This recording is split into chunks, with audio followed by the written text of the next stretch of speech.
Well, it's Tuesday, November 4th. The big day is upon us. Budget day. It's almost been like a year. When's the last time we got a budget? It's been a while. I'm Jim Check with Now Media. With me, Iain Burns, our managing editor out there in the nation's capital, Ottawa. Kind of an overcast, still a beautiful fall day here in the Okanagan. What's it looking like out there in Budget Day, Ottawa?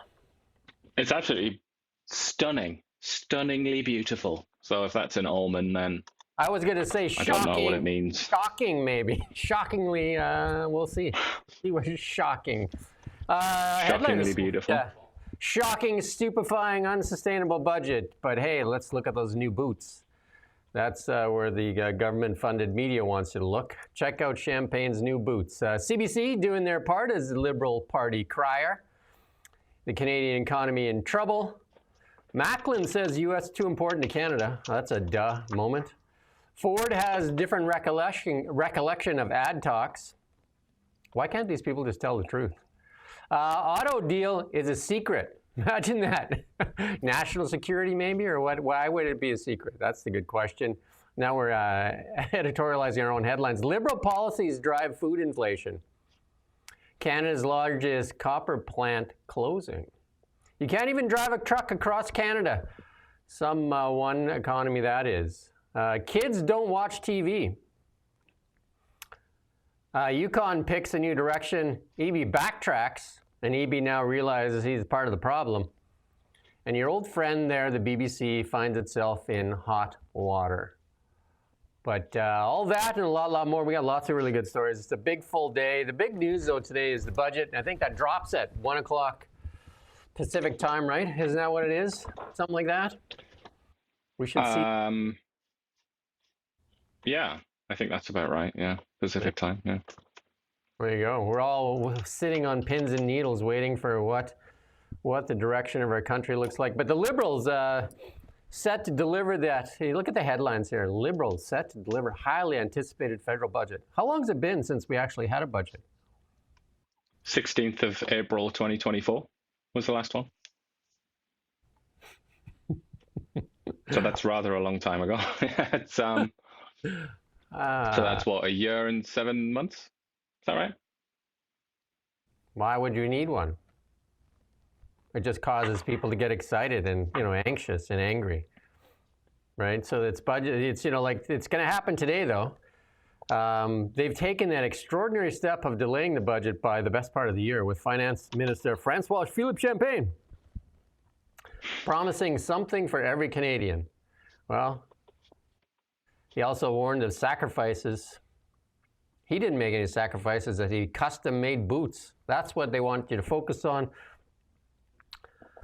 is his boots. But we'll get to that later. But look, and again, the government-funded media. Look, Mark Carney arrives at Parliament there, and listen to the questions that are asked. Listen in.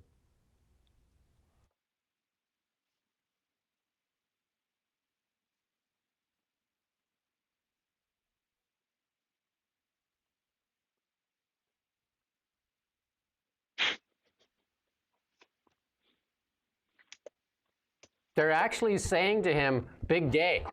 Like what? I couldn't actually hear that. That was muted, but it didn't make any difference because obviously nobody said anything. Could Donald Trump walk in on a day like that and not get any questions from any reporters? Could any democratically elected leader anywhere in the world do that and not be shouted at? On my honest, very nothing to hide, no agenda to push, my honest answer is no. Nowhere on this planet could that happen, but apparently Canada. He casually walks in, just saunters in, and is making small talk with the reporters. Hey, good day, good day. Nothing. See that Blue Jays game? See the hitter of the balls? We like that. And no challenge. No challenge whatsoever. Like, what is going on? Let us in the room. Like, let us in the room. Like, it's absolutely stupefying, shocking that the government-funded media, basically they're just waiting to start doing the town crying for the Liberal Party. But here they put out an ad today. This is what they're telling you as a Canadian to expect. They're going to build our economy, protect our communities, and empower Canadians. They've had almost 11 years now, 11 years running the country. Do you think the economy is better 11 years later? I mean, I while you were while I was talking about the budget, the last one from 2024, April 2024, I just clicked on the government's website where they show you where they publish it. Right at the top is the 2024 federal budget is the government's plan to build more houses, help make life cost less, and grow the economy in a way that helps every generation get ahead. It's the same thing. I'm literally going through this budget. It's the same thing. We're going to build infinity homes. Well, there's something here that isn't going to be in this one, which is fairness for younger generations. But then there's economic growth and productivity, including investing $2.4 billion in AI. It's just all the same thing. Debt to GDP ratio is going to come down. We're going to control inflation. They might as well just copy and paste. It's going to be the same thing. Well, let's just ask, like if you're watching, we're starting to get a really good audience here. So if you're watching, I think we almost had 10,000 watch yesterday, which is great. So starting to grow, and then we'd like you to share and get this out there more, because obviously this is different than the CBC mainstream media. Do you feel that the economy in the last 11 years has been built? Have they built the economy? Do you feel protected in your communities? Do you feel protected? Do you feel empowered? How about the cost of things? That's another good question. How are we doing? Do you think things are getting easier to afford or harder? And you know who isn't getting any airplay by the Liberals? The parliamentary budget officer, Jason Jacques. Remember when because he's seen the budget. He has seen the budget because he's helped, give direction on the budget. Other than the Liberals, he's the one that has seen the budget. And what did he say? Shocking, stupefying, unsustainable, like we're standing at the edge of a cliff and looking into the abyss. Just so we can remember, let's play the small clip here, just the bit of it here, where Jason Jacques says what he thinks of the budget.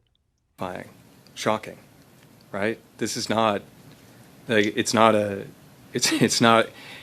a funny fiscal outlook. That's good. That's good. The public very weird thing to say, by the way. Not funny. Like, why would it be funny? Nobody's laughing, mate. And then what did they do? Did they, get a bunch of stories, a bunch of economists to talk about that? No, they found people to discredit Jason Jacques. They found a way to including his predecessors and the IMF. No mention of him today. Like even some counterpoints. Like if you go to the CBC website, like we typically do, listen to this. The headline, Liberals to put forth big, bold federal budget today as Carney aims to put his stamp on government. He has his stamp on the government. He's been the economic advisor. This is the kind of budget you will remember.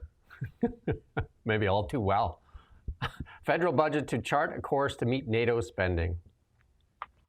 And also their sources have told them that they're going to scrap the 2 billion trees target.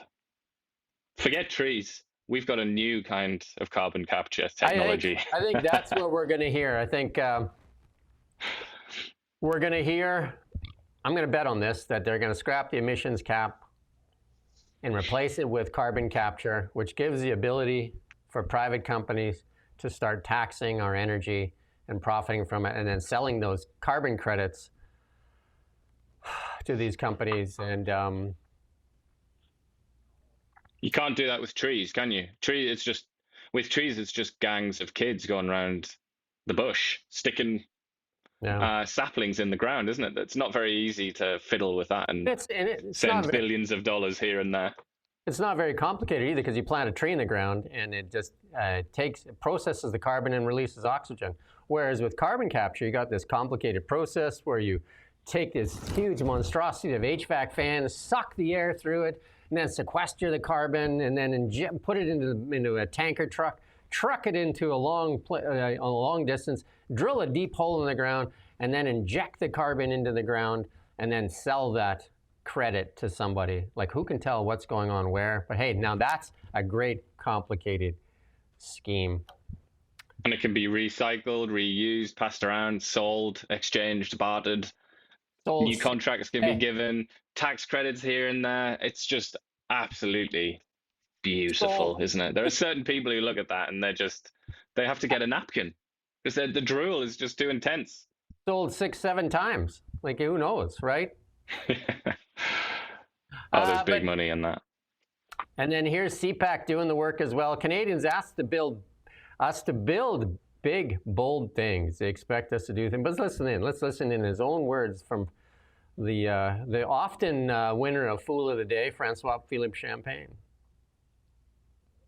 Budget that you will remember, because that's there will be no surprises. Canadians have asked us to build big, bold things.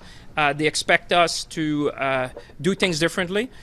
So we're going to make generational investments that will build our country. We're moving from reliance to resilience, from uncertainty to prosperity. We're going to do the kind of things that will make this country stronger, and everyone will see themselves in that budget. So that's why I would expect the opposition parties to be supportive, because there is something for every Canadian in that budget. This is a budget that talks to everyday Canadian, the workers that you've seen here, the member of our armed forces, the innovators, the entrepreneurs, the families in Canada.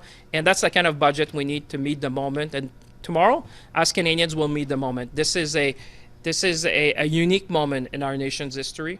And we need to meet the moment. We're going to meet it together. One of the creators of the mess we're in is ready to meet the moment. The Conservatives have reacted with a little I guess, budget fun, I guess. I don't know what you want to call it, but they played a little clip here from the Conservatives here. Whatever happened to predictability? The milkman, the paperboy, evening TV. Everywhere you look, there's a heart, a hand to hold on to.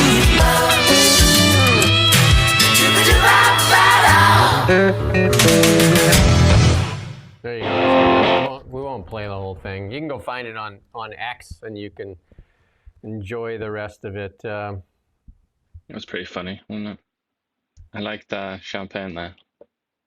I also just like, he is just a funny guy, isn't he? He's a real character. I with do. His little shoes. I do hope when they bring down the budget that they all do the elbows up dance right there in the House of Commons there. I hope they perform that dance. But he's just such a, like, he's almost like in the 19th century, he would be the promoter for a magician's show or something like that, wouldn't he? Be like, come on, see the impossible tricks of the rabbit goes in the hat. It's like he's such a, like, he's so bullish and he's so excited. And that's obviously kind of why he's around, I think, because he like hypes everyone up, and obviously there are people out there that actually believe him as well. Call that guy at the three-ring circus that stands there with the top hat. What's the guy called? Oh yeah, the ringleader, isn't it? I can't. Is it? Yeah. My circus knowledge is not so good, but I know the sort of figure that you mean. Yeah. The guy that comes out with the top hat and does the tricks. But Robert Fife put a budget to include $50 billion local infrastructure fund. How much of that will actually turn into anything? We've seen the track record of the Liberals of where this money goes into the vapor. But let's play it. This part is the part that just blows me away. We have Canadians staring at the meat counter. I witnessed this myself many times, staring into the meat counter, standing there, and the kids standing there with them and saying, "Daddy, remember when we could afford meat?" That's where Canada's at right now. And he's getting himself a custom pair of shoes, and this has been run on so many outlets too about all his shoes, as opposed to where Canada's economic situation is, and all these messes. In 7 months, nothing. No deal. 7 months, nada, squat. We did that yesterday. Nothing. And here you go. Let's play this clip while he makes a custom pair of shoes, like totally tone deaf.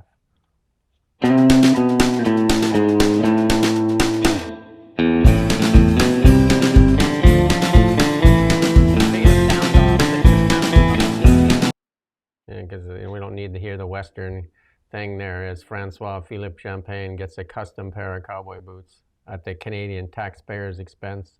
Why not, though, eh? Why not? It is a tradition, we should say. It's not like he's not just kind of gloating over everyone else's suffering. This is kind of something that they always do. But the fact that they're doing it, they're promoting it like that. That they didn't have to do that. But if you remember, they also did it with Chrystia Freeland, because This has been going on ages. I These don't are actually know how long this tradition goes back. These are But she got like distractions. fancy shoes, fancy heels, and a dress and everything, didn't she? And then put out a video about it, Yeah. or at least a picture. Like they promoted it. It's just needless. Like Doesn't meet just the moment. behave yourselves. Does not meet the moment. If we want to talk about meeting the moment, and I've interviewed the author of the Economic Long Wave. The interview did really well, economist, and he's put this out here. I should get him back in because it was a good interview. Canada's private debt to GDP, mostly mortgages, is now higher than the U.S. in 2008 and 1929, and higher than Japan's for its 1990 collapse. That's quite frightening, isn't it? But Yeah, I mean, we were talking about this not so long ago. Canada's privately held debt, like as in consumer debt, is just absolutely insane. It's absolutely insane. So when they talk about debt to GDP, as in the federal government's debt as a percentage of GDP, which also isn't good, by the way. But when they talk about that as being good, they forget this stuff. This is like the Canadian people are just under a mountain of debt. When I talked to him, we talked about heading into an economic winter and what to do, how to prepare for the winter. Some people looking south, including Mark Carney, went to sunnier climates with his money and his company, when Brookfield went south, as did his money, into sunnier climates. But most Canadians don't even have the ability to flee an economic winter. They're stuck here. And we've seen capital flee into sunnier climates. And he says this economic winter is here, and it's going to get a lot worse before it gets better. Someone here is predicting the IMF will step in. I do wonder if something like that happened. At that point, would there be a recognition that this was a problem caused by one particular faction within the political elite? Because right now, that is very rarely discussed. You have to remember the Liberal Party's been in power for more than 10 years. It's a long time. 11 now. It's almost 11 now, right? It's the thing is. No, it's 10, I think, still. Yeah. I'm going to say the same thing. The media is the problem, because they should have been holding Trudeau accountable a long time ago, and they're not holding this government accountable. You saw the way that Mark Carney walks into the Parliament. Nothing. Look at the stories that are being run up to this. Nothing. And the PBO's office, shocking, stupefying, unsustainable. We're staring at the edge of the cliff into the abyss.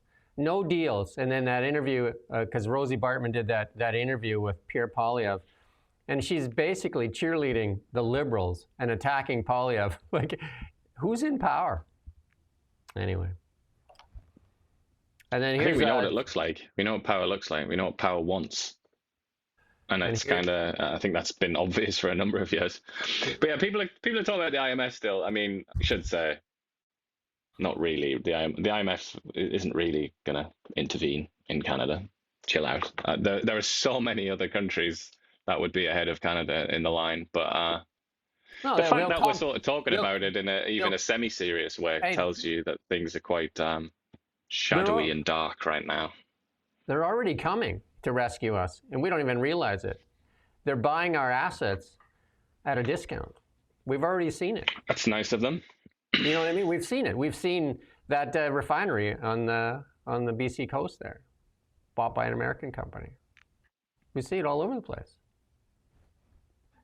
Forestry as well, yeah. Anyway, the only here's one of the, you talked about that budget from the past. One of the budgets past, Justin Trudeau and the same group of Liberals promised to plant 1 billion trees. Maybe they'll use this failure to say that we can't rely on trees because they failed to plant them. We can't rely on trees, so we're going to rely on carbon capture. Get ready to hear that word. 2 billion as well, not just a mere billion. Every time they use that word carbon capture in the budget, there, ring a bell. Because that's what it's kind of like. They couldn't achieve this. They couldn't achieve putting saplings into the ground, right? Not like something that was achieved tens of thousands of years ago. Not particularly complex procedure. But we're supposed to believe that they can achieve capturing a gas and burying it underground. and making sure that it's safely stored underground. We're supposed to believe that that's within their capacity. Do you know what else they can plant trees in the ground? Other trees. Birds, Do you know what I mean? birds as well. Birds Bird as well. turd carrying seeds. Yeah. I have in my backyard a lot of jack pine that self-seed all the time, like all the time. Just drop some pine cones out of an airplane. And here's our, I think, always competing with Francois Philippe Champagne for Fool of the Day, none other than, who's she in the circus? Melanie Jolie. The bearded lady, perhaps? Let's listen in to what she has to say about the budget. They're really good at pumping tires. Budget will be about protecting jobs, making sure that we protect our communities. This budget will be about building Canada and creating new jobs across the country like we've never seen before. And this budget will be about empowering Canadians, making sure that they have trust and confidence in their future and in the prosperity of this country. And that's why the Conservatives should vote for it. Speaker, we know there are trade tensions right now. We know. She's the mime, isn't she? Or she's the impressionist. She's doing a Donald Trump impression when he gets off the plane. You know, the meme, and it's like Ruth Bader Ginsburg has died. It's like, you're telling me this for the first time. That's what she was doing. So she's the mime. She's something, all right. I could see her being a mime, actually. Imagine her in one of the mime outfits, like doing the. I would appreciate her as a mime more than as an MP. Here's Tiff Macklem, what he has to say. Let's listen on old Tiff here.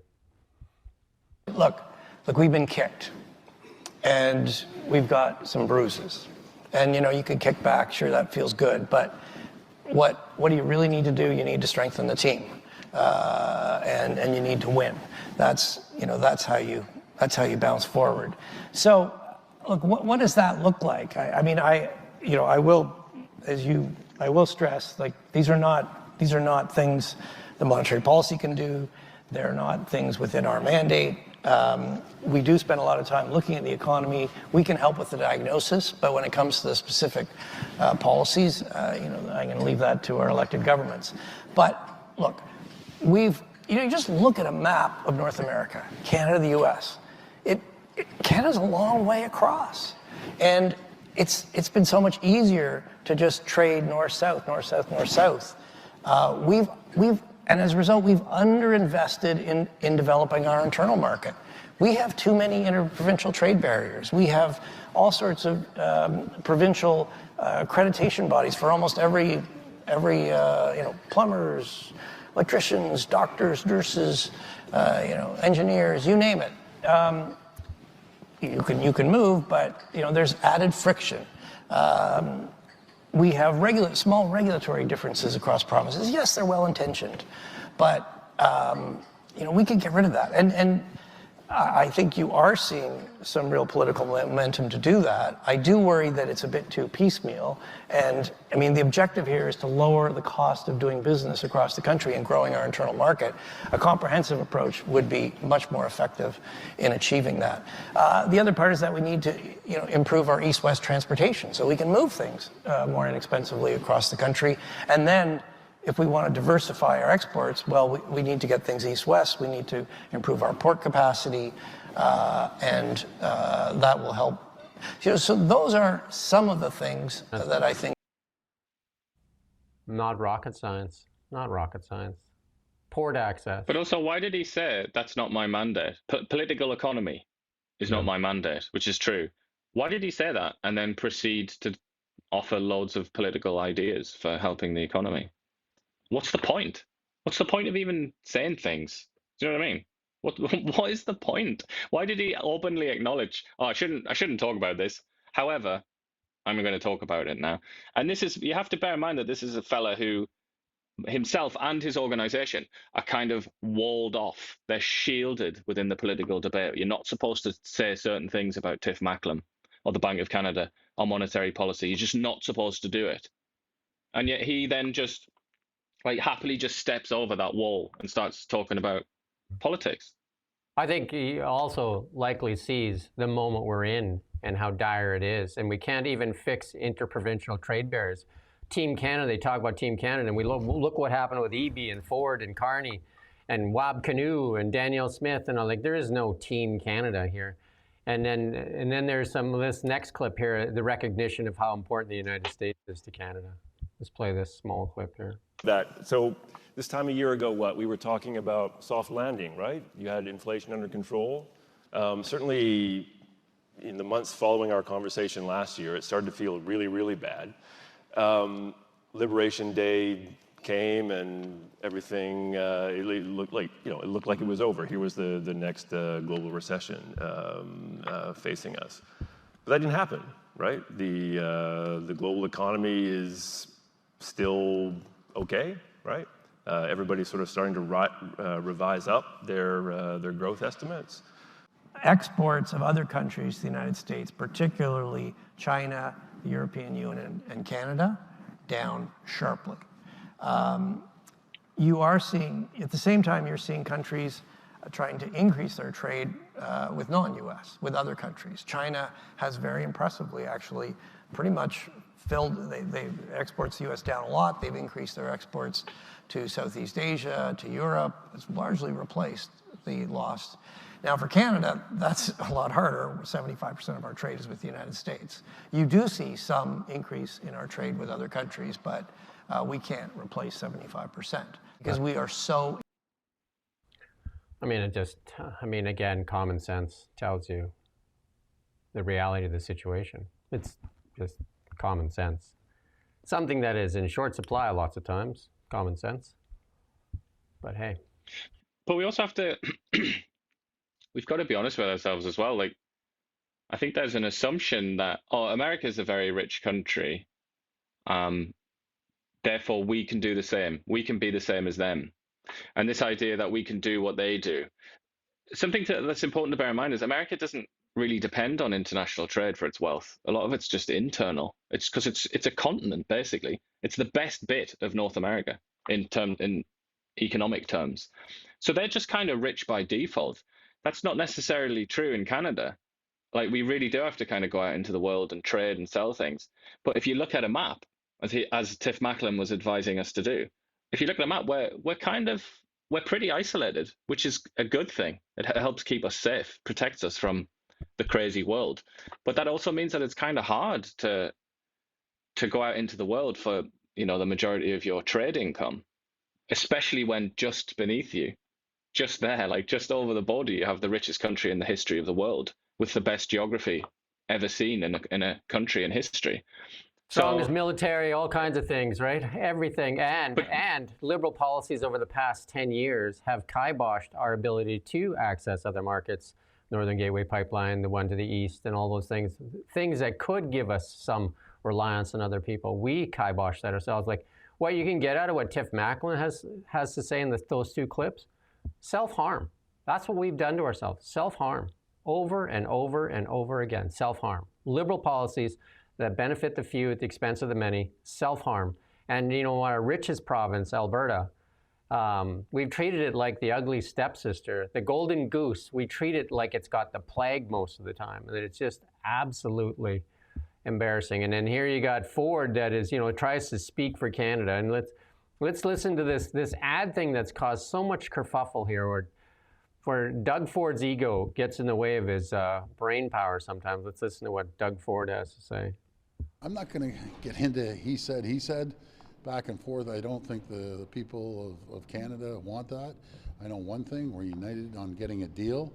I have asked him to focus on many areas, but especially on the auto sector, and I know he's doing his best to get that back to the table. You don't want to correct the public record here? The Prime Minister says he had to apologize, and he said that he asked you specifically not to run the commercial. Well, again, I'm not going to go back and forth.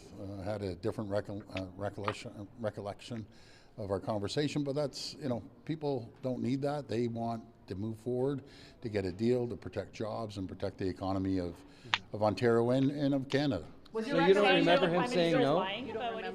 No, again, I'm not going down that avenue. I know, I've talked to him this morning through text message. We have a great relationship. We're focused on the same areas, and that's protecting Canadian jobs, Ontario jobs, the steel sector, the auto sector, life sciences, and manufacturing. Are you able to share your recollection, Premier? What's your Again, I'm just not going to go down that avenue. I'm not jumping into that bear trap. We have a great relationship. I'll tell you one thing, what he did do. He called me from Asia a couple times and said, pull the ad. And I said I wasn't going to do it until we're going to pause the ad on Monday. And that's exactly what we did. It was 12.4 billion impressions around the world. And they talked about it on the Senate floor. I love the fact that 4 Republicans jumped over.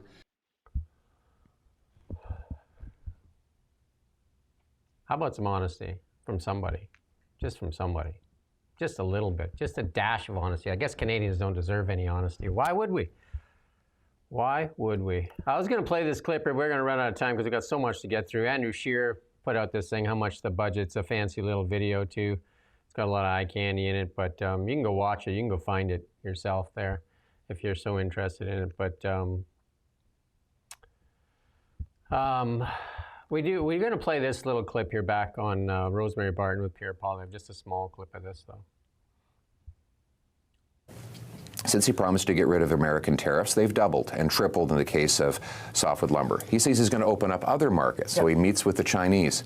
And what do? They increase tariffs on canola, seafood, and pork. He meets with the Indians. What do? Increase tariffs on our peas by 30%. He meets with the Brits. What do? They hit us with blockades of our beef. It seems like everywhere Mark Carney goes, with these grand meetings and photo ops, we end up with more tariffs. His failures abroad are costing us at home. He met with the Chinese president, though, and they made a decision that their officials were going to get together and try and solve the trade irritants. He is trying to make some progress, no? You don't see those things as a bit of progress?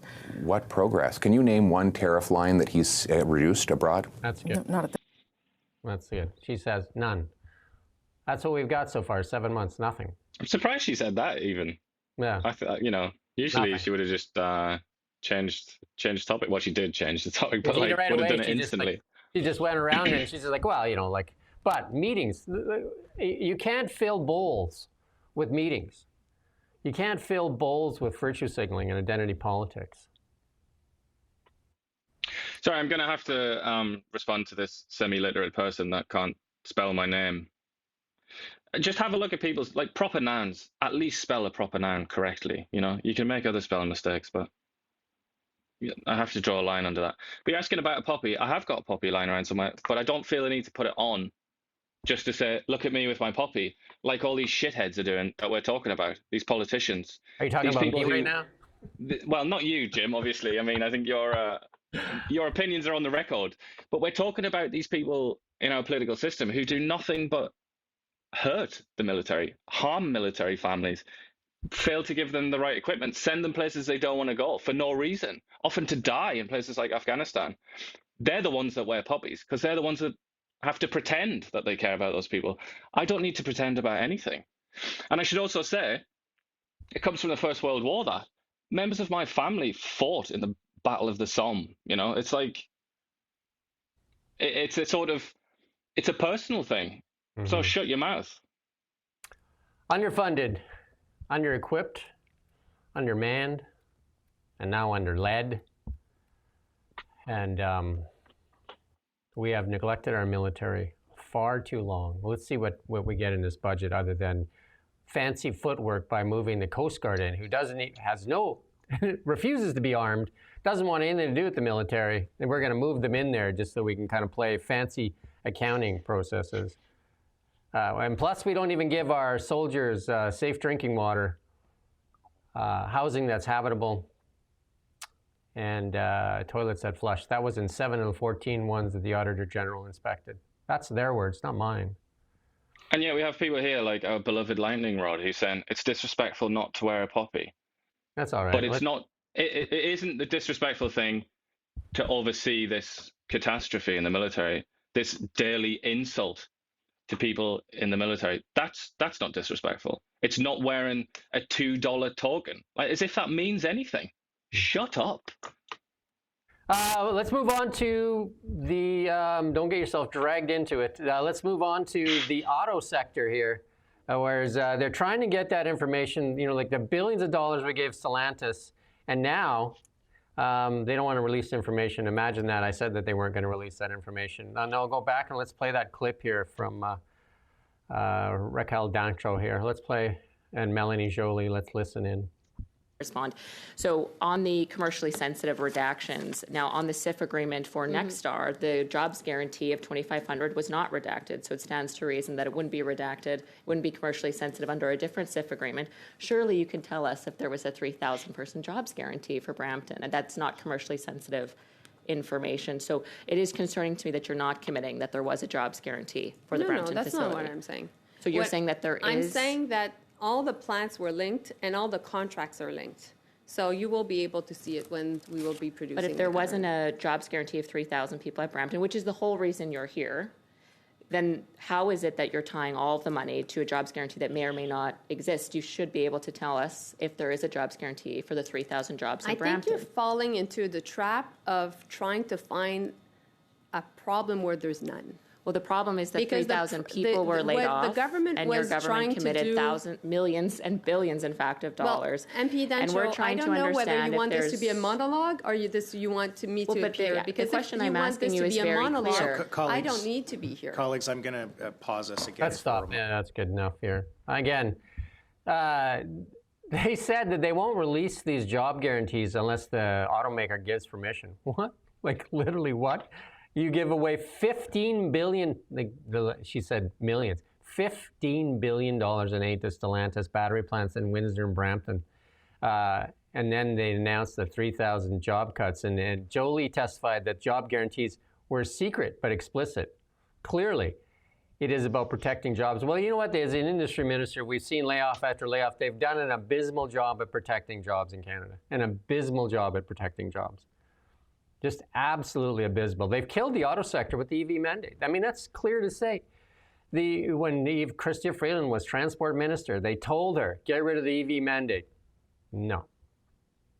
They paused it, and then the automakers have to decide where they're going to build plants. What did they do? They're going to build plants in the United States. That's what Stellantis says. We're going to build a plant in the United States. We're going to invest billions over there. And now they won't even release the information. Like this is like some top secret information. This is what I mean. The Liberals are not held accountable. They refuse to be held accountable. This is time after time after time. And we're going to see even Stephen Guilbeault still haven't got that information from Stephen Guilbeault on the alleged $250 million green scheme stuff that's going on. These are the things that are important. These are the things that are important. Let's not get caught up in distractions. Like $15 billion, and they won't release the documents.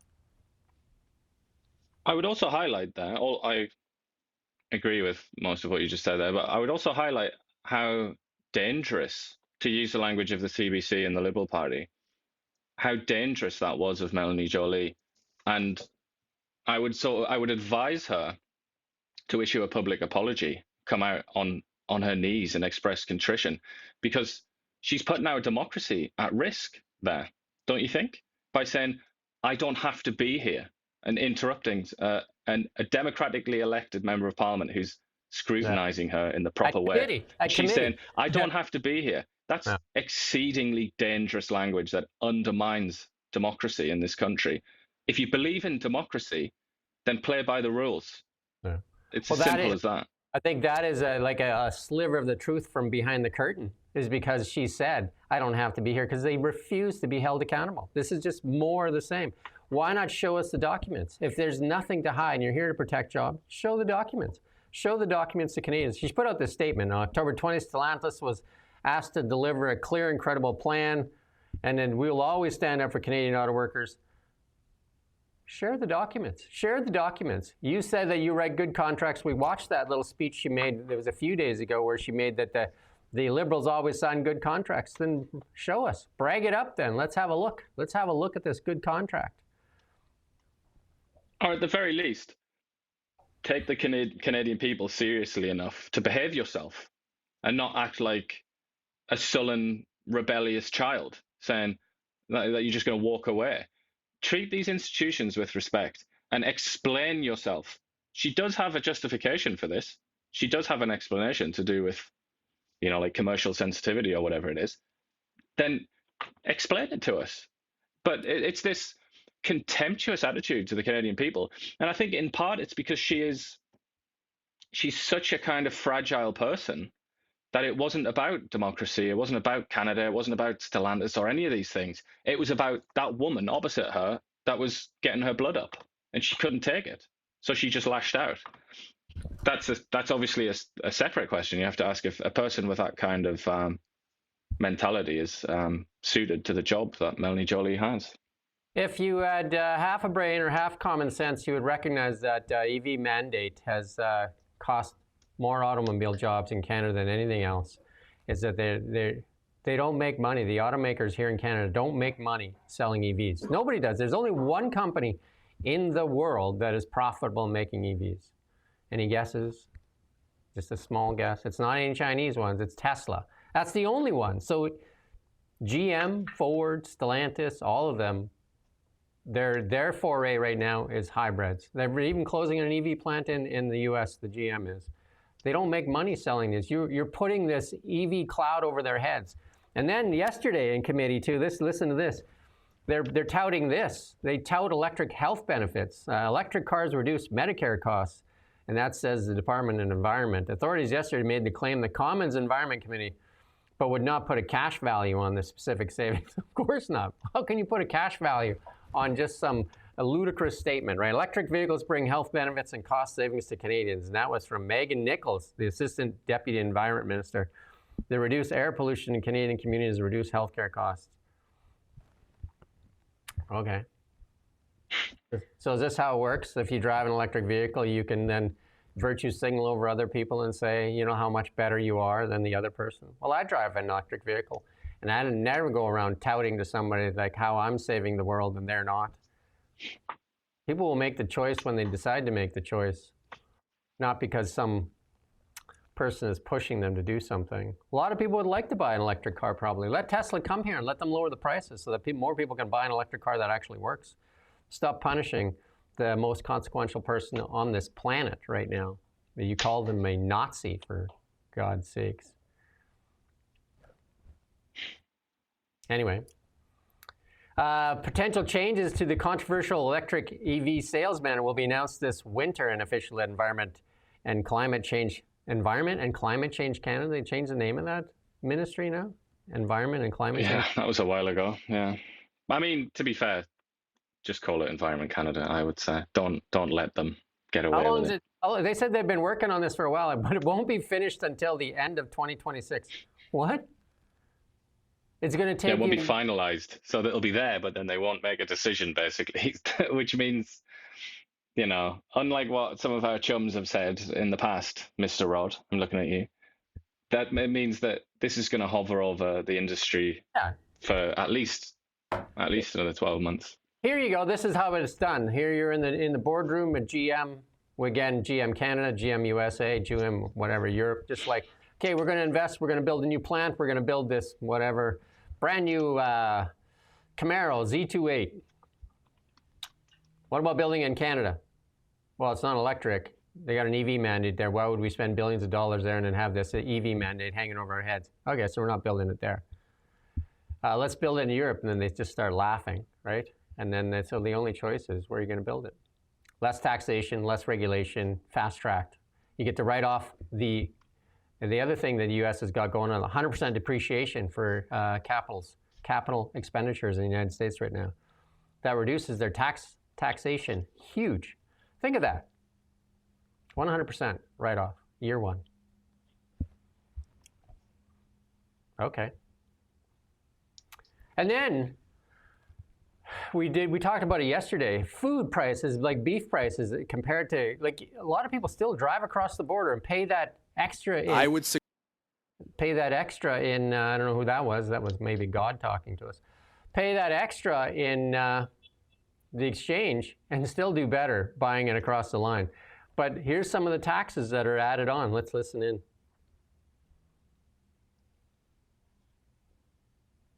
So on the commercially sensitive redactions, now on the SIF agreement for Nexstar, the jobs guarantee of 2,500 was not redacted. So it stands to reason that it wouldn't be redacted, wouldn't be commercially sensitive under a different SIF agreement. Surely you can tell us if there was a 3,000 person jobs guarantee for Brampton, and that's not commercially sensitive information. So it is concerning to me that you're not committing that there was a jobs guarantee for the Brampton that's facility. not what I'm saying. So you're saying that there is... I'm saying that all the plants were... I think this is the wrong clip here. But anyway, that's the...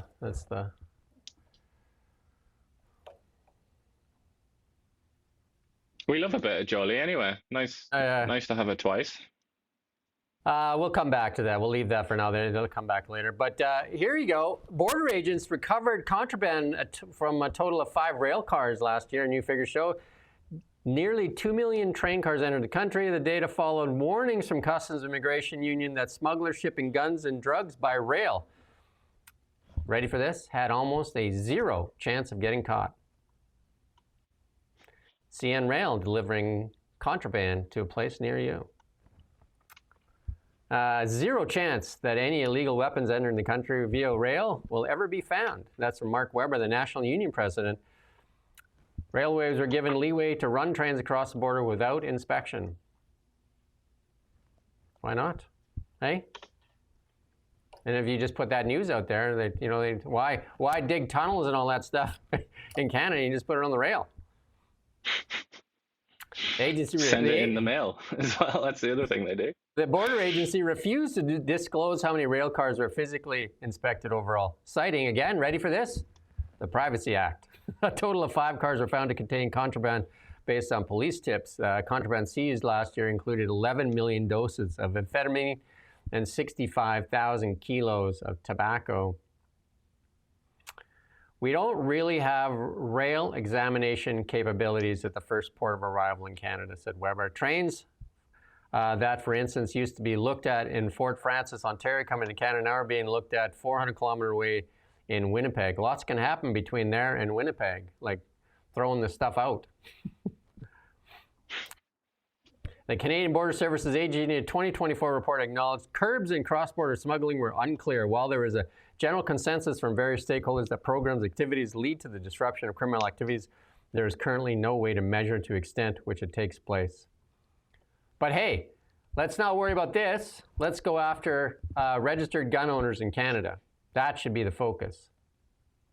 It's just such a crazy thing as well to announce publicly, isn't it? Saying, oh, if you put guns or drugs on a train, like basically 0 chance that they're gonna be found. But this is, criminals read the news too. they're definitely gonna act on this.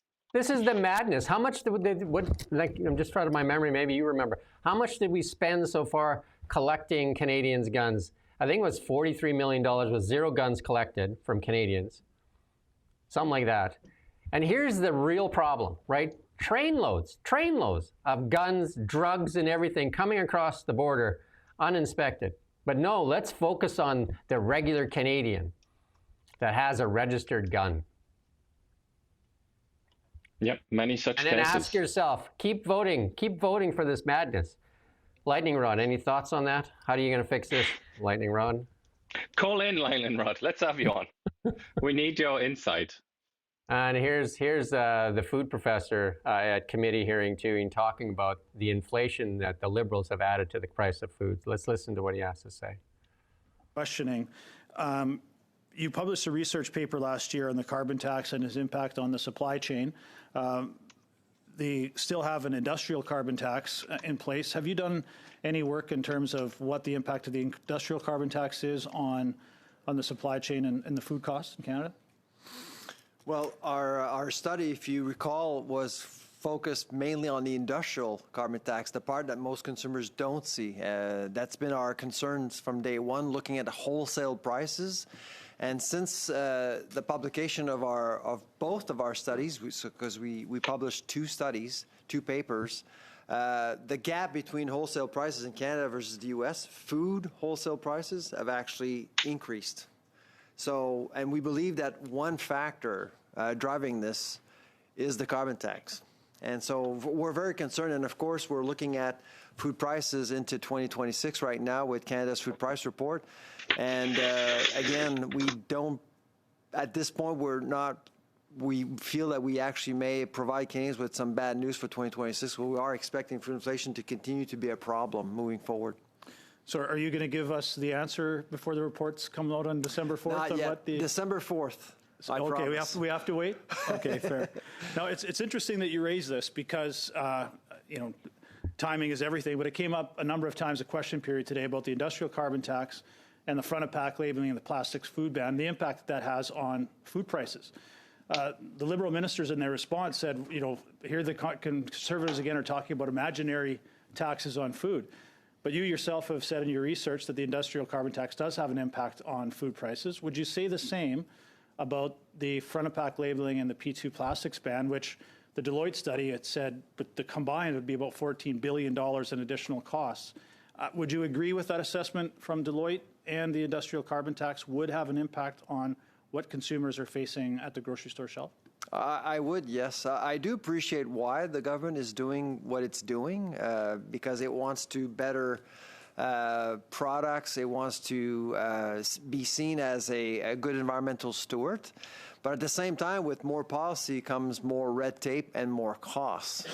And this is the trap that we've fallen into several times over the last few decades, and here we are now.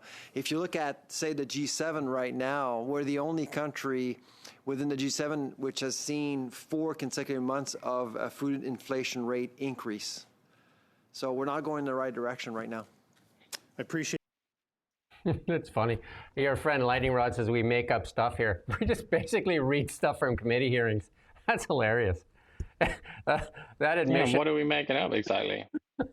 That admission on the train stuff, that comes from the head of the union of the rail. Making it up, eh? That's the problem. As soon as you hit a truth that is troubling, what's the response? Must be lying. Must be lying. But you've got to ask yourself, how fragile is your worldview? If that's all you can do to defend it, is to assume the worst of your opponents, if you want to call us that. You got to have a thought about how weak your views are. And somebody wrote in here that Canada owns less than 100 ounces of gold. Yeah, according to the Bank of Canada, it's 0. So 0 is less than 100 ounces. Yeah, 0. So there you go. Yeah, I think in 2015 we sold the last of it and said that it was antiquated. So there you go. And then this is with the Canadian budget set to be tabled. They're talking about some tax dodging here. Let's listen to this here. Suggest that Brookfield has been a master of making use of our tax system in ways that range from perfectly legitimate all the way to seriously questionable. And I'm not accusing them of having broken any laws whatsoever. I want to call attention to why the laws exist as they do and the need to bring more light to bear on how taxes are being avoided, because a lot of it is of dubious economic benefit to Canada, to Canadians. And Brookfield has really been a masterclass in this tax avoidance when you look at what their effective tax rate is versus what you would expect them to pay based on the combined provincial federal income tax rate. And of course, it's hard to have an exact. We ought to get through some of this stuff, but we've talked about Brookfield a number of times. Yeah, so here we have Mark Carney's Brookfield. He moved it to the United States to sunnier climates. He moved his assets there as well. And then also Brookfield been identified as one of Canada's largest tax dodgers. And I'll be surprised today if at the end of the budget is that we don't hear the words carbon capture a zillion times. Like I say, you just got to ring the bell every time you hear that word carbon capture and guess it. And then you go to the website of BAM, Brookfield Asset Management, and check what is one of their biggest future endeavors. And I'm going to guess it rhymes with carbon capture. We have that video, by the way, that we couldn't get earlier. If you want to play that one. We're going to move on here. It's relevant to what's going on here, isn't it? It's about the Liberal MP saying that you're just making it up. That's kind of a good theme. Okay. Costly budget means a costly life for Canadians. Every dollar this Liberal government spends comes out of Canadians' pockets through higher taxes and inflation. Hidden taxes like the Liberals' industrial carbon tax, their fuel standards, and food packaging tax are all driving up the cost of groceries. The packaging tax alone will cost the food industry $5.6 billion and drive up the price of produce by 34%. Will the Prime Minister stop trying to engineer a costly election and instead scrap the food packaging tax? The Honourable Secretary of State for Financial Institutions. Mr. Speaker, here we go again with the imaginary taxes that the party opposite makes up. What? That's where Mr. Rod gets that from. That's where he gets his lines. You're lying. You're lying. You're lying. Always, you're Mr. lying. Rod, who earlier on said that implied that, or said actually that I was fragile because I came to Canada. Why are you so anti-immigrant? Why do you hate immigrants so much, Mr. Rod? And are you sure that the Liberal Party approves of your position on immigrants? I don't think they do. Let's.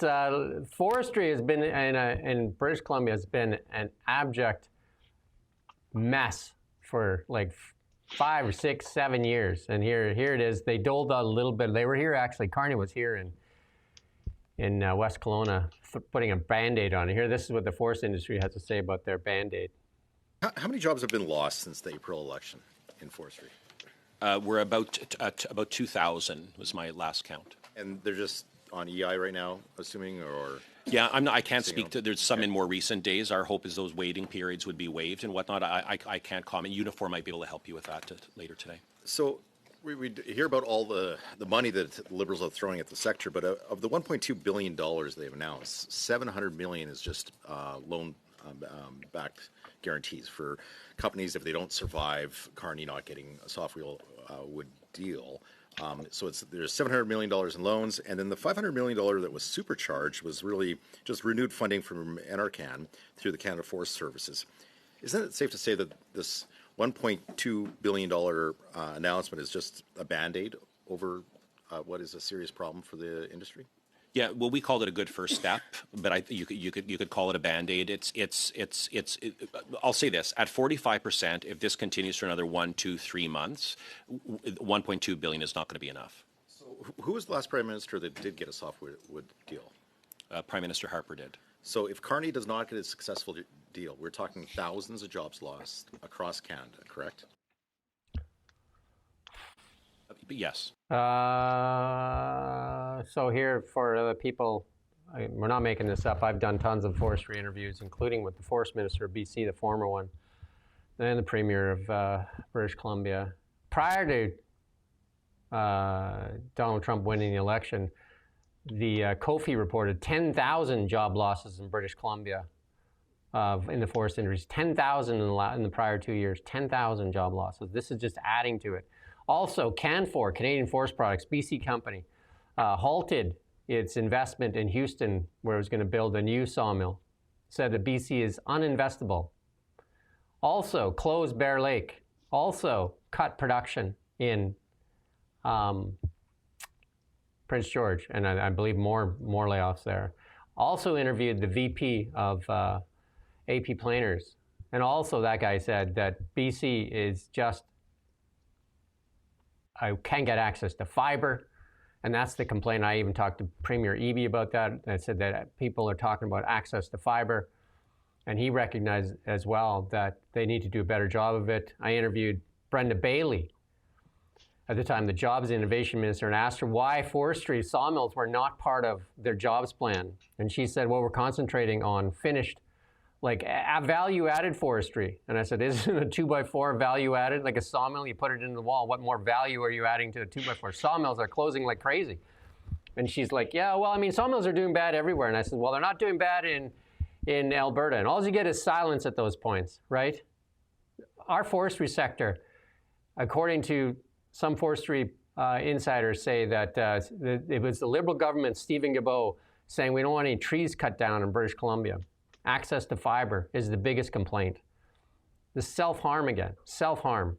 So You know, either we start recognizing the reality of the situation, or we continue to cheerlead this nonsense, and that's cheerlead Francois Philippe Champagne's new pair of shoes. Just ridiculous. But anyway, I'm making it up. Go back and read all the interviews. Go watch them. I would love it if you did, by the way. We spent a lot of time on that stuff. Also worked in the salmon industry. For those that I worked as a 16-year-old, started on the green chain. I know lots of people in the forestry industry. Worked in that industry for 10 years, and I have lots of family members that still work in that industry, and it's been gutted. And here's some more bad news for Canada when we talk about critical minerals. Guess what one of them is? Copper. And here you go. Glencore is going to consider shutting down Canada's largest copper plant. Why? Steep environmental upgrades and operational costs. The Swiss commodities giant currently operates the Horn Canadian Copper Refinery. This is what they need, is refineries, more so than anything. It's like the resources are not that in Tesla. It's refining of the metals that's the problem, right? So this would be huge. A closure, according to the source, would impact as many as 1,000 workers employed on the two sites, and estimated would require about $200 million to modernize this plant. Well, they better invest in it if they want to have anything to do with critical minerals here in Canada. And that's founded nearly 100 years ago. You know, Canada used to be one of the preeminent places for mining. Some of the best technology, some of the best people. Neglected. Also some really good and efficient industry. And you can see why. Mark Carney knows why, because he said the other day when he was talking about aluminium production, he said it's bauxite plus energy. Yeah. Canada has a lot of energy, as we discuss frequently. It's kind of by rights, the Lord has decreed that Canada should be a major industrial player because of how cheap and abundant energy is. And yet this is the reality. 20 years to get a mine in operation here in Canada, 20 years. And I was a mine site controller as well. And I know, like basically, like just like there was so much in the way of getting stuff done, and we were putting a nickel mine into operation. It was basically tripping over yourself to try to get anything done. Anyway. And then here's, we're going to move on to this here. Our friend Chase Barber, I've interviewed a couple times. Chase Barber, Edison Motors, stealing Tesla's ideas. He wanted to move he sold a truck into Manitoba. You have to listen to what he has to say. I won't front run him. Let's listen to what Chase has to say. All right, good news. It's Monday morning. We just got our permits and we are now able to take this truck into Manitoba. So a lot of people are asking, why did we need a permit? We don't seem to be oversized, overheight, or anything like that. And it's because Canada has interprovincial barriers to trade. Basically, a semi-truck from one province can't go into another province without paying that province a couple $100s first. Now, trucks that do this all the time, they can get a prorated license plate, keep track of their kilometers, pay at the end of the year. Because this truck doesn't do that a lot, it mainly doesn't leave Alberta, it doesn't have prorate, so it's got to get an individual permit, which most provinces, you can all do that online, no problem. Manitoba, you actually have to phone somebody. But why does Canada have this? Why do semi-trucks have to pay a couple $100s every time they transfer provinces? It's all one country. It should be the same, and we should have free movement of goods within our own country. The fact that we had to sit here for 2 days is a sign of a broken economy. We need to unite this country, and this is just stupid. Quite, as Tiff Macklem himself said earlier on when we had a video from him. It is stupid. I mean, it's beyond stupid. It's self-destructive. Seems odd. No?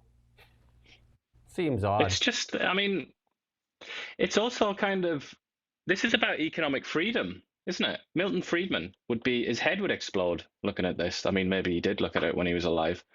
But this is like, this curtails one's freedom, doesn't it? This is like in China, for example. China has lots of different provinces, obviously, and they have all kinds of rules. They have rules in China about where you can live. You know, it's like you basically become an immigrant if you move from one province to another, and you have to go through a formal process. China, obviously, is not a very free country at all, really, is it? So we should try in all ways possible to be less like China. One of the architects of where we are today, the moment that we're in, as Francois Philippe Champagne says, the moment that we're in this is one of the architects, him and Justin Trudeau, and Mark Carney was the economic advisor. Where's the paperwork on this? Guilbeault, Stephen Guilbeault, accused of siphoning off $254 million of green scheme money. Where is the paperwork on that? Where is it? Do we have an answer yet? Do we have an interview with Stephen Guilbeault yet? No. Do you want to see my email chain with his media woman, which just goes back and forth, going back like 7 months or something now? Cool. They ran on transparency and accountability. It's easy to say those words. Here's another one. But then we have such a vigorous and glorious state broadcaster. They ask all these questions all the time on our behalf. They make us all redundant. I mean, there's no point to people like us, is there? Most of these stories we do, which somebody here accuses us of making stuff up, are done, aren't done by CBC. They don't want to talk about it. Here's another one. No limits on drug locations. Health Canada does not require drug injection sites be located in minimum distance from schools, daycares, playgrounds, according to a departmental report. It's not the cabinet's job, the health minister said. Told that to MPs. Health Canada does not set a minimum distance requirement between safe consumption sites and nearby locations. It said in the submission to Commons Health Committee, nor does the department collector maintain a comprehensive list of addresses for these facilities in Canada. Why would they? Why should they? Hey? The department to date has licensed 31 sites in 6 provinces under the Controlled Drugs and Substances Act. They include 13 in Ontario, 5 in BC, and Alberta and Quebec, 2 in Saskatchewan, 1 in Nova Scotia. And then, they're asked the question, are you aware the department is approving supervised consumption sites next to daycares, schools, and playgrounds? And that was asked by MP Mazier. Supervised consumption sites were created to prevent overdose deaths. They don't care about the children. Seems like they have a legal obligation to put them within a certain distance of a Tim Hortons as well, in my own experience. And then you just add to the comedy, more comedy. So, and here's a good one here that says there's no kids. Says that this gamblers federal regulation of sports betting is unnecessary since kids don't watch TV. Well, if they don't watch TV, let's cut the funding for CBC because we give them so much funding to get that culture out to the children for CBC. So why are we paying it if, according to this arm of the government, says nobody watches TV?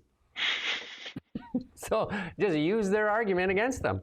A bill mandating federal regulation passed the Senate unanimously and is currently before the Commons. And it said the Canadian Gaming Commission wrote, kids don't watch TV. The group cited data from the ratings agency Numeris, formerly the Bureau of Broadcast Measurement, indicating hockey viewership for kids under 18 dropped by 45% in 2020.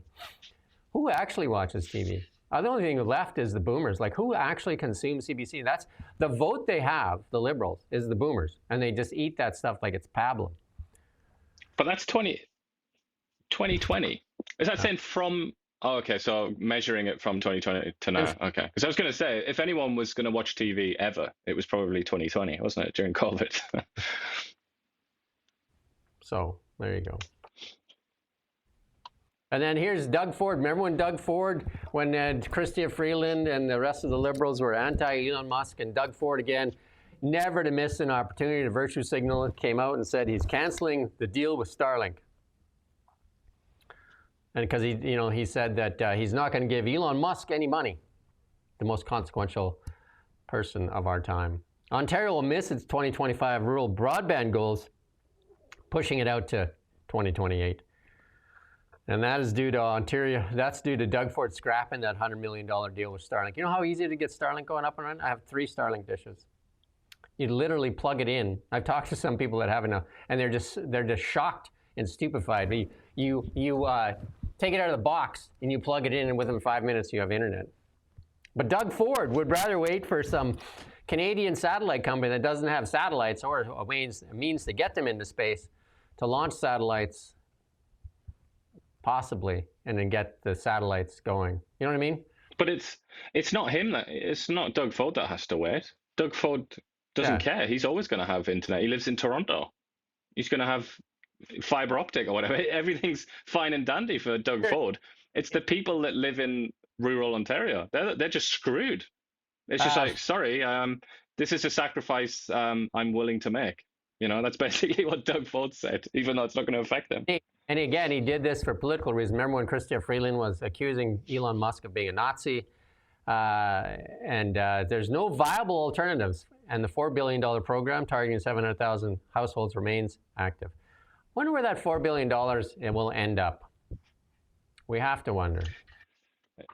Let's hope it succeeds. I mean, fingers crossed that it produces a company that goes on to make billions of dollars and all the rest of it. But I mean, history doesn't suggest that that's a wise position to take. That's not a wise guess. Lightning Rod is a comedian. He says, so internet from another country is fine, but ferries from another country, bad. Yep. Yeah, you got that right. There you go. Well, the difference is, chum, we don't have the technology here. That's the whole point. We can't do it because we don't know how to do it. The only people that know how to do it basically are the Americans, or in this case, Elon Musk, who's a Canadian. Maybe that makes you feel better. I don't know. But we can build ships because that's easy. Everybody can build ships. It's just about whether or not you have the will. Yeah. And also, you need a means to launch them into space. 90% of the rocket launches are done by, ready? Ready? In the world. Ready? Ready? Lightning Rod? Guess who? Take a guess. We'll just leave it with you. You think about it. Who launches all the rockets? You just leave that with yourself. And then I guess somebody did say Canada's going to launch its own space program. Just wait for it. Just wait for it. Alongside the national car. Air Canada's Canadian car. Don't forget, Air Canada's building the rail system between Montreal and the car. We'll let them build the car as well. Why not? Chorus Entertainment yesterday announced this global restructuring, global news.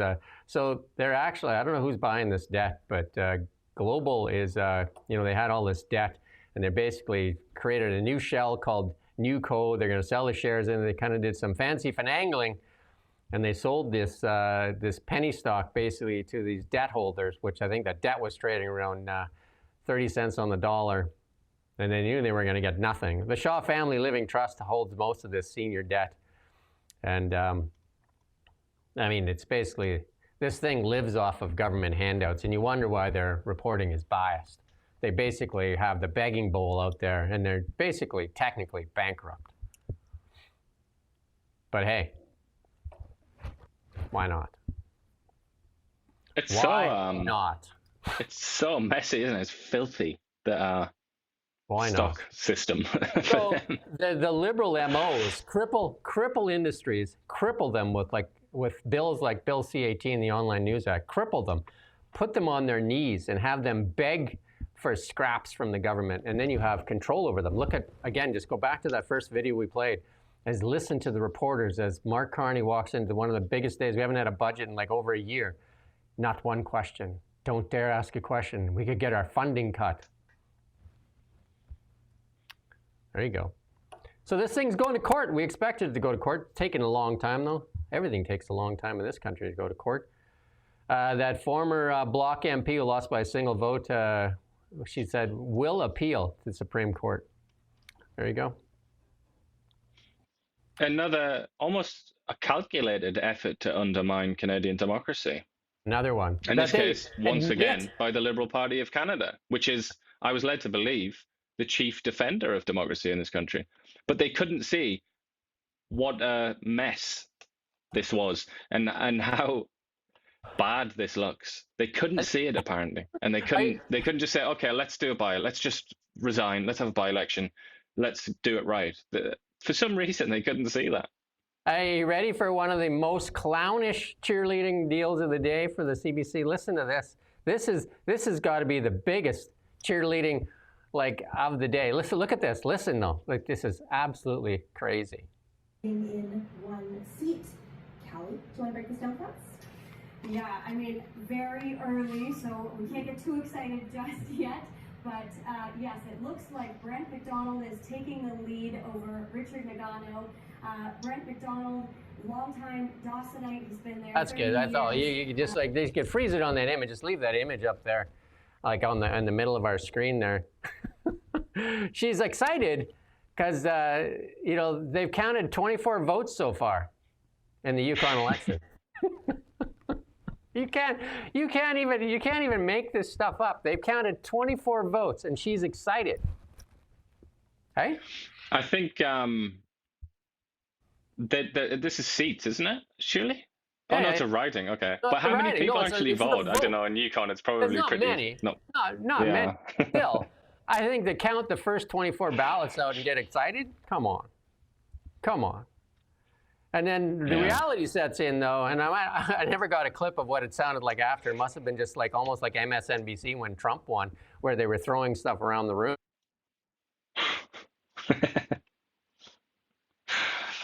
Conservatives won. The Yukon has overwhelmingly voted out the governing Liberals and reducing them to one seat, so they get basically wiped out. And they gave the Yukon party a supermajority government. There's only one Liberal premier left in Canada. Is that Doug Ford they're talking about?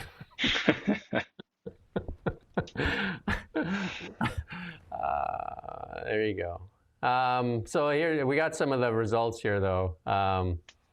So I think we won't put up all of it, but the Liberals, in Whitehorse there, the Liberal Mike Pemberton, the incumbent, was reduced to 12% of the vote there. Liberals. There you go.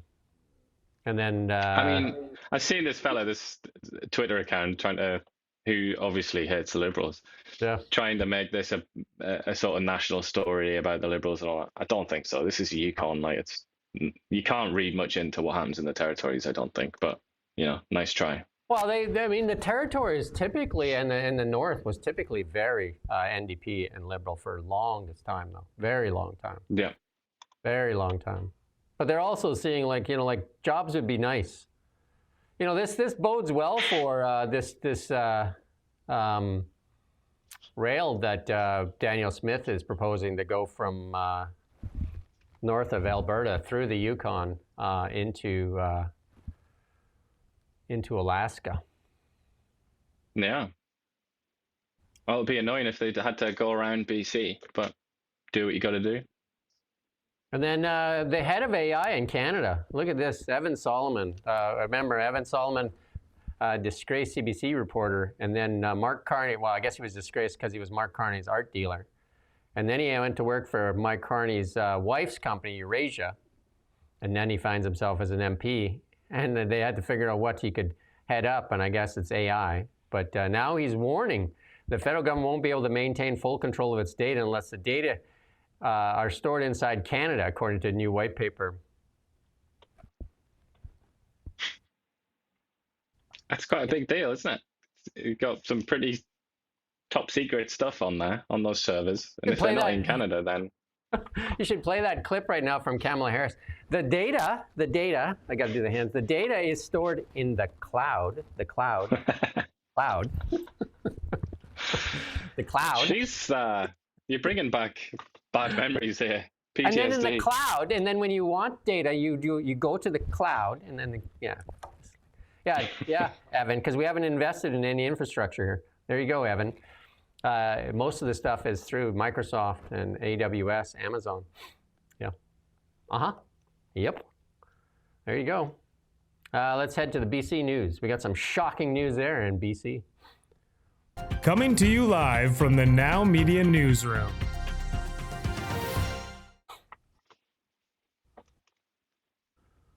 Well, David Eby now found religion. He's not going to run that ad, but let's play this clip here. For the sector. On the advertisements, we've committed to the federal government that when the time comes to be speaking directly to Americans, we'll do it in partnership with them. We will not be running the ads by ourselves. We'll make sure that we're in line with strategy going forward. And that is a recognition on our part for the sector. You know, like they've come to this realization, 7 months late, that they should act as a team. Like how, like what, like total chaos. Like, I mean, who's running this show? Like they've now realized that they should not just go off all on their own and act like a bunch of, like they must have had a strategy, you'd think. Or are they that bad? But Is competence that high? He hasn't realized it. I think it's much worse than that. It's much worse than them not realizing. They knew very well. And David Eby, if you watch this press conference, he spells it out. He's not subtle in any way. He spells it out. He says the federal government were helping steel and aluminium, Ontario and Quebec industries. They weren't helping forestry, which is our industry. So what we did was threaten to play an ad. And then they've come now to Vancouver to talk to us about forestry, giving me all kinds of reassurances. So now I'm not going to do the ad without their permission. That's what he said. It was quid pro quo. It was a threat. This is Team Canada. He was threatening the federal government with an ad that would have screwed up negotiations, because the Americans are obviously well aware of this. And that's, I think, why they picked on Doug Ford, because they know that there's so much division among the provinces and between the provinces and the federal government. So they're just happy to stick the crowbar in and widen the gaps as much as they can. But Eby is happy to play along with that. Oh. Like Team Canada, Canadian first David Eby, he's happy to do that and say, no, I will sabotage the US-Canada trade talks unless you come to BC and make some promises to me about forestry. And he was willing, he freely admitted that yesterday. Remarkable behavior. He also fails to mention that David Eby's policies have destroyed the forest industry in BC over the past, the NDP tenure. And I've got lots of interviews on that, including one with him. Let's also, David Eby there, he makes an admission on this Cowichan decision here that has put title of these Richmond properties in limbo. Follow up, Richard? Yeah, for the Premier, property tax expert Paul Sullivan says he's launching what's called a mass property tax appeal to BC Assessment. Concerns around the impact the Cowichan lands decision will have on property values in Richmond. What do you say to homeowners in Richmond who are incredibly concerned about their home values due to the decision? And what do you make of this potential appeal around the way that BC Assessment, which is operated by the province, values people's homes in that area? Yeah, thanks, Richard. Obviously, this is a moment of huge anxiety for homeowners that are in the claim area, as well as business owners that have land in this area. The court decision, the court assured us that they would make a decision that didn't affect landowners in the claim area, so they didn't have to be served, they didn't have to be told about the case, that it was going ahead in court. Unfortunately, that obviously turned out not to be the case. So one of the pieces of information that we're seeking to gather is from property owners in the area.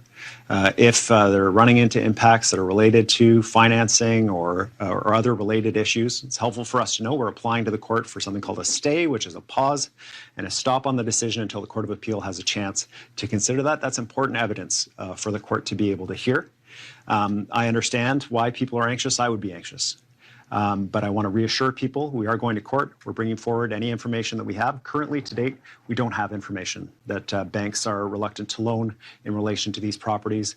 And it would be helpful for us if that is in fact the case to be able to get that information from homeowners. People still own their properties. You still are able to sell your properties. But the uncertainty, I recognize, is a serious issue, and we need to resolve that as quickly as possible, which is why we've been expediting our work at the Court of Appeal to be able to get there. I would say those are, again, a lot of half-truths. I've interviewed Jeff Boyce 3 times now, the Aboriginal lawyer that's worked for the government for 31 years and under 6 different governments, and also now practicing on his own 33 years and focusing on Aboriginal law.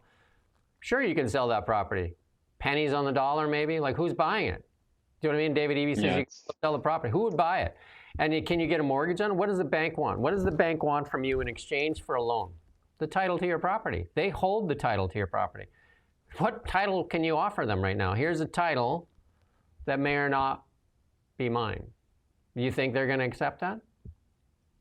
But it was such a cop-out. It was like Bill Clinton or something, levels of sliminess there, wasn't it? where he was saying, how did he phrase it exactly? That we don't yet have any indication that, or something like that. It's like, God's But he sake. also said, is that all you've got? This is one of the things when I interviewed Jeff Moyse, they didn't inform the property owners that their property was in question. They weren't even allowed to defend their own properties at that time. David Eby knew, and he said the court assured him that that wasn't going to be the case. So he had some assurance from the court that turned out to be. So David Eby withheld that information from the public and from those homeowners, not even allowing them to protect their own property. And according to Jeff Moyse, they didn't argue extinguishment. And then, so what right? I mean, this is the whole big question for the Crown. So the Crown then it sold that property originally to a private landowner. So then the only recourse really is to sue the government. And I hope the BC government has trillions of dollars in its pocket, because David Eby has made a mess. I mean, he's made a mess of healthcare. Healthcare is just bubbling over. You and I did that interview with Jonathan Kay, like a national journalist here. And he says, they look at what's going on in Canada and think it's a mess, but then you look over at BC and say, what is literally going on? You have a conservative government that's in chaos, which is John Rustad. I don't know how he's still hanging in there.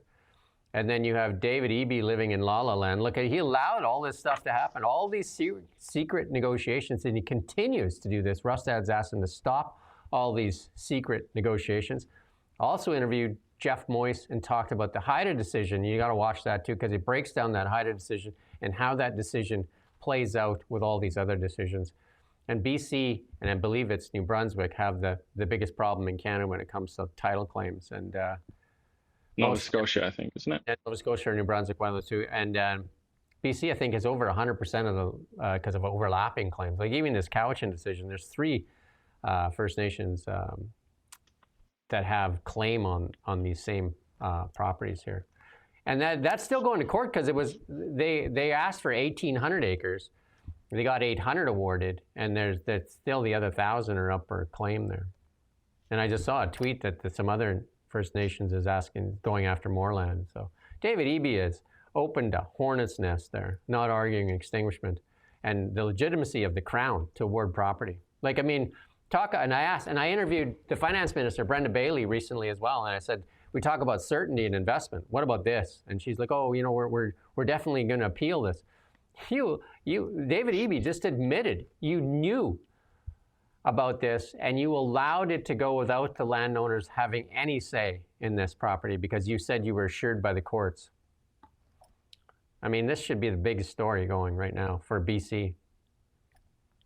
Because right now, Rob Shaw's reporting, a journalist here in British Columbia, Richmond owners unite to fight taxes on land caught. Because, again, the city of Richmond's still charging taxes on land, apparently, not theirs.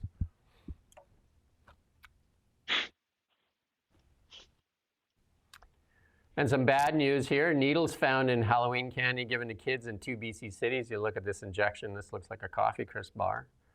I think that's a sewing needle, isn't it? Yeah. Yeah. I mean, I don't know. Like, it's not even worth having your kids go out for Halloween. Just to have each bedroom dress it up, and I mean, kids don't need anyway. It's such a horrible violation, this, though, isn't it? Because it's like violation of it trust. Undermines the openness of society and like the implicit trust that you have in your neighbors. It undermines that, something very precious and very hard to obtain and build. But it happens every year. I can't remember the last year that there wasn't this kind of story. So one of the big things for capital, and capital can move around now, because like even when you have a guy like Trump saying, "Hey, bring $1 billion to the United States, I'll fast track you, I'll do everything I can." Capital goes where it's best respected, and it's not respected here in Canada right now. It's not being respected, and Mark Carney proves that himself. I mean, I don't care what you say, Lightning Rod. Mark Carney proves that himself. Capital's not respected here in Canada. Mark Carney moved Brookfield to the United States, and he said why? Why did he say? He said because better access to funding there. And then Mark Carney's company, Brookfield, just did a major deal, a bigger deal than Canada's done since he's been in power. $80 million deal, along with another Canadian company, Cameco, to do 8 nuclear reactors in the United States. I don't know. International media. We got Coming to you live from the Now Media Newsroom.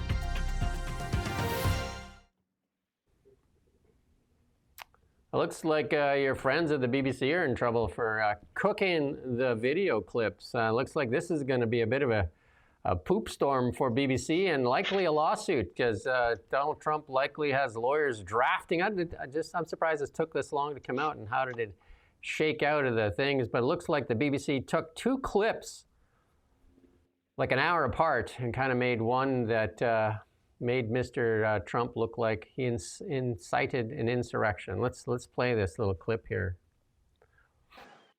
We're going to walk down to the Capitol, and I'll be there with you, and we fight.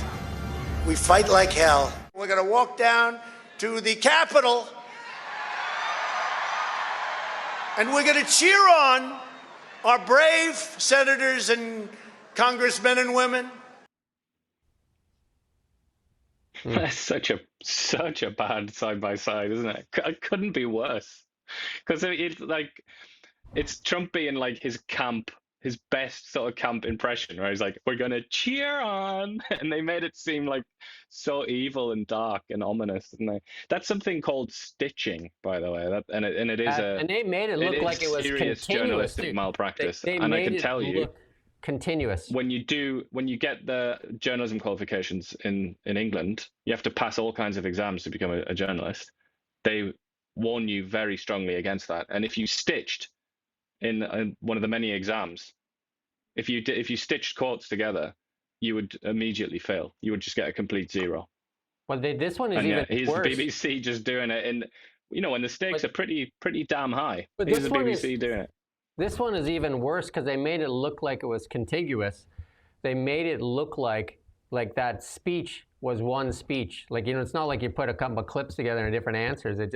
It's really bad. Let's play this here. No, they merged it, yeah. So let's play this from Great Britain News. And it looks like they took some good time because you don't even notice it really in the first clip that it's two different things, do you? No. Let's play this here from your friends at GB News. Biggest story in town. It turns out American President Donald Trump was onto something. Where are you from? BBC. Okay. Here's another beauty. It's a good line. Impartial, free and fair. Yeah, sure. Well, that criticism of the BBC and John Sopel, who was talking to there, apparently was well-founded because the so-called impartial and accurate public service broadcaster is nothing but. You are fake news. Sir, go ahead. Can you state categorically that nobody... No, Mr. President... Because tonight the BBC is facing serious questions over its credibility after the Daily Telegraph exposed a panorama segment that heavily doctored a speech by the American president in 2021. That's good. You can go find that whole clip there. It's very bad for the BBC. I mean, they just within recent memory, only a few months ago, they were called out for producing a documentary narrated by, I believe, a son of a Hamas operative, and they didn't mention that in the documentary. They also put a documentary out where somebody in Gaza, some Palestinian in Gaza, said, "Oh yeah, I can't remember exactly how he said it, but it was like, it was the Jews. The Jews did it." That's what he said in Arabic, and the BBC mistranslated it intentionally to, "It was the Israelis, those Israeli chaps over there." It's just like, they make these mistakes very often. And I will just add one last thing there. The irony of that being John Sopel, the guy that stood up and was mocked by Donald Trump, pretending to be unbiased and all the rest of it. He is now a very excitable left-wing or left-liberal activist. He's not at the BBC anymore. He's now doing his own programs where he reveals to the world what his politics are, and they're, who would have guessed it, left-liberal. So this is what Lightning Rod really highlights. So even when there's a clear point when this is like really bad what they did here at the BBC, the defense is, well, Trump's a bad person. That doesn't take away from what the BBC did, and that's wrong. They have massive voice. They have massive voice and massive influence, and to doctor that like that, I mean, they're obviously going to get sued, but they should also, like, somebody needs to get fired, and then that goes right to the top, like whoever ordered that, and because I mean that is This is how you get people like this that are all got TDS because they believe this stuff to be true. And then they make excuses for it, even if they find out that it was wrong. Again, here, Mr. Trump lies. That has nothing to do whether Trump lies or not. This is the BBC that is supposed to be one of the best news organizations in the world. There's no excuse for it. Zero. Nada. None. Nobody will be fired either. They never do that at the BBC.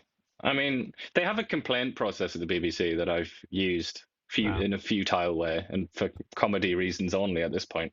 And I've pointed things out where they've just made like glaring errors or just said really stupid, insulting things that they should never have said. And they just ignore it all the time. They don't care. And there are people out there like Peter Hitchens, who's a journalist in England.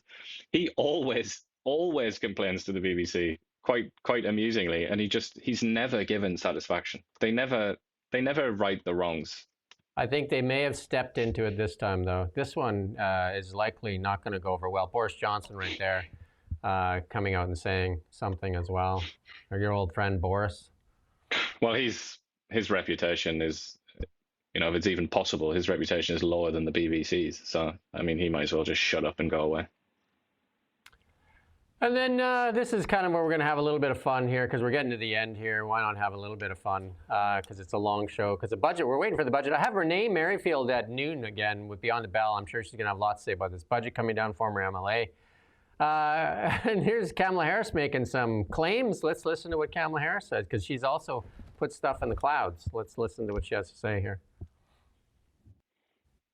And then, of course, being vice president. And doing the work of Vice President of the United States, I met with over 150 world leaders, presidents, prime ministers, chancellors, and kings. I've negotiated very important deals and issues on behalf of the American people. I like it when people have nothing to say, but they can say the same thing over and over and over again, but add so many words, but not say anything. I've met with people, many people from all kinds of people, and the people of the world in the people. And then some of these people were actually people. Like what? She's like some braggart's LinkedIn page or a LinkedIn post that hasn't been run through ChatGPT yet. Still, it hasn't actually been fixed yet. And it's just like, that's what she is. Talk about how and I met more than 150 world leaders. It's just like, kind of went to one dinner. She's an embarrassment. That many people there. But remember the question, have you been to the border? Well, I've been to Africa. She said something like that. No, I've been to South America or something. But have you been to the border? Have you been to the border? Why do you keep asking these ridiculous questions? But have you been to the border? No. Why would you say that? Listen to this. You want to talk about the military. Check this out.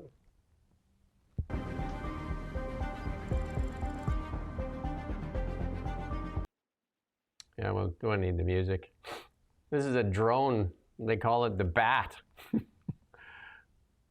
X-Bat. Yeah, I think it was in Christopher Nolan Batman films, wasn't it?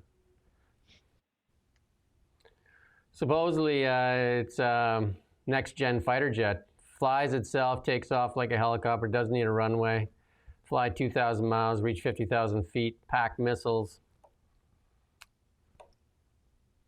Cost just How can you make a Top Gun film about that?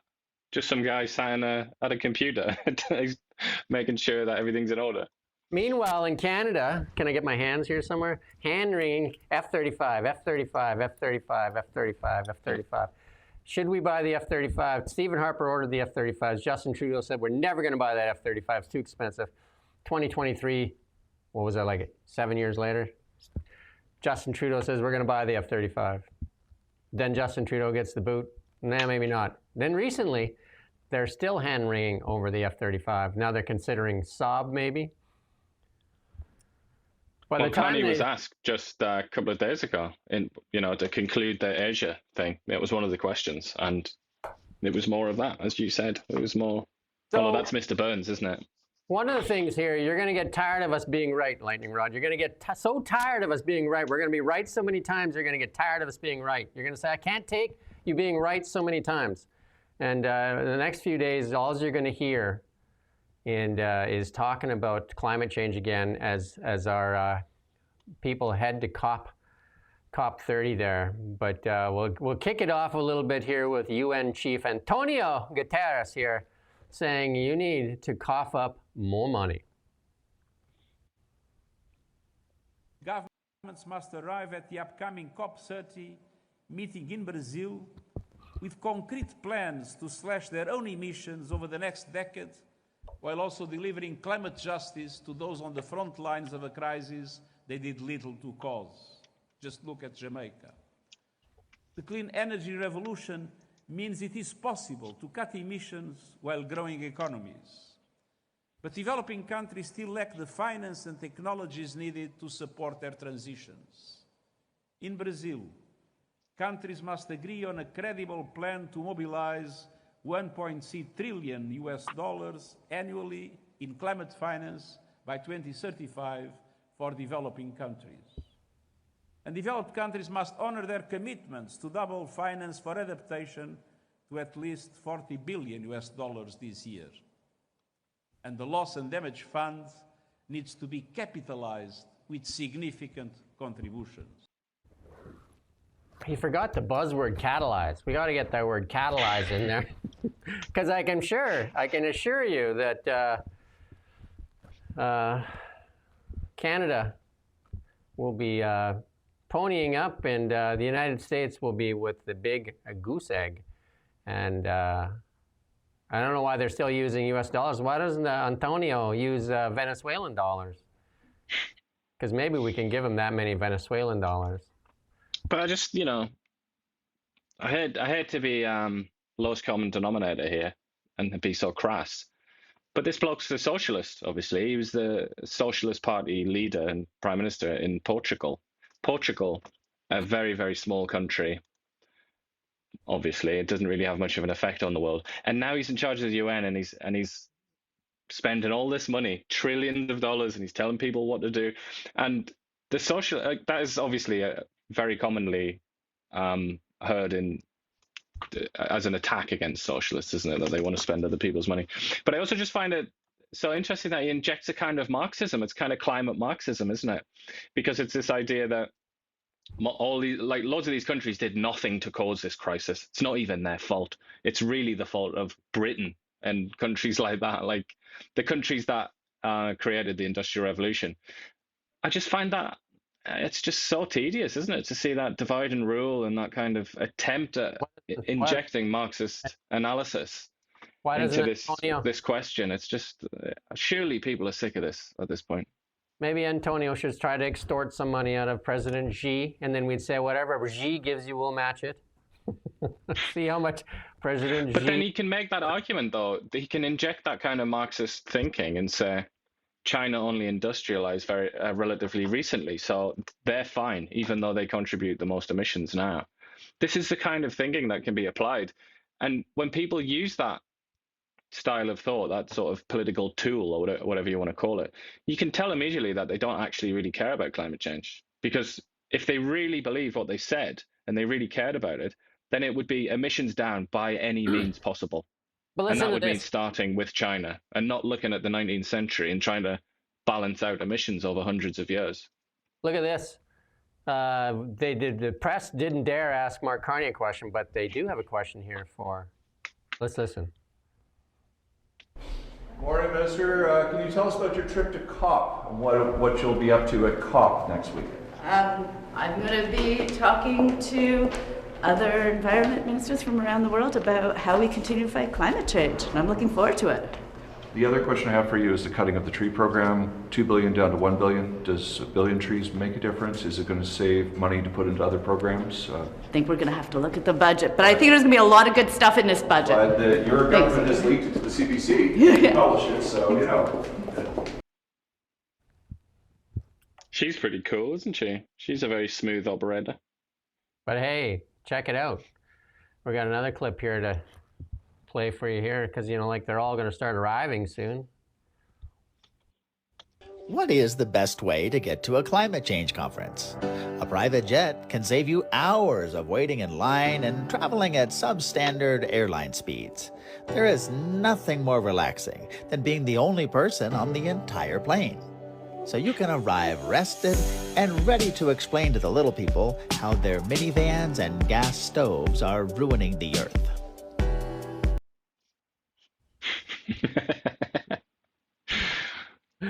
That's good. I almost choked on myself there.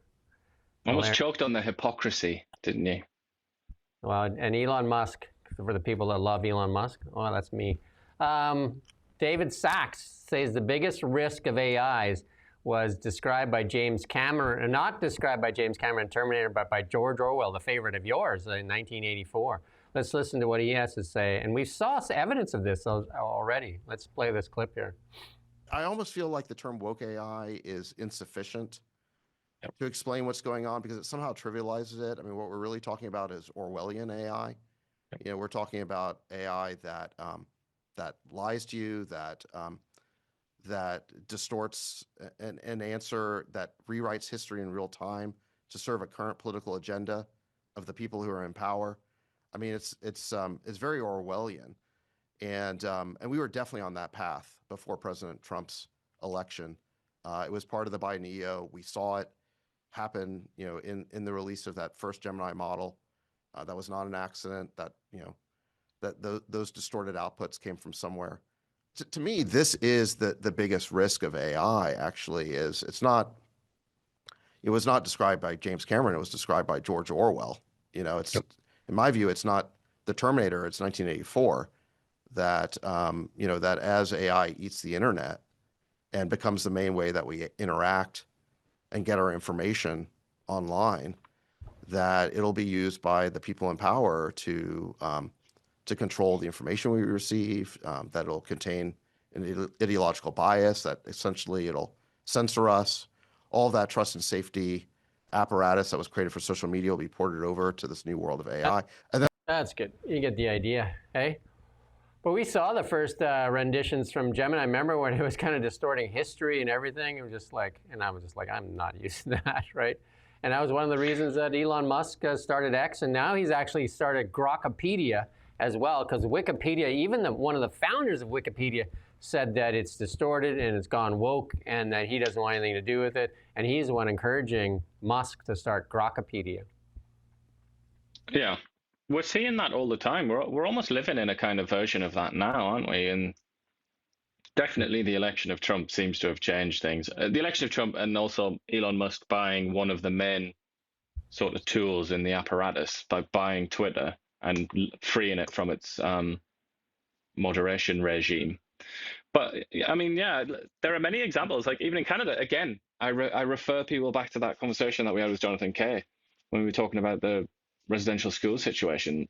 Well, not the residential schools per se, but that specifically that ground radar search, and how that was just willfully manipulated by the political class, and lies were told about it relentlessly. And anybody that just sort of put their hands up and were like Jonathan Kay, and just said, but you know, shouldn't there be bodies there? Where's the evidence? Like people like that were persecuted as heretics. And he didn't really go into it when we were interviewing him, but he suffered massively. You know, he was really chased around and hounded and persecuted. So in a sense, we kind of already arrived there, but I guess the fight is on. Diplo not letting this go. DJ Diplo, I never heard of him before, but here you go, DJ Diplo, the one that got away. He made that claim the other day that he was dating Trudeau and Katy Perry. Their Bermuda Triangle, I guess. After the budget, what drops at 1 p.m. Pacific Standard Time, I believe. Yeah, that's right. And then 4 p.m. Ottawa time.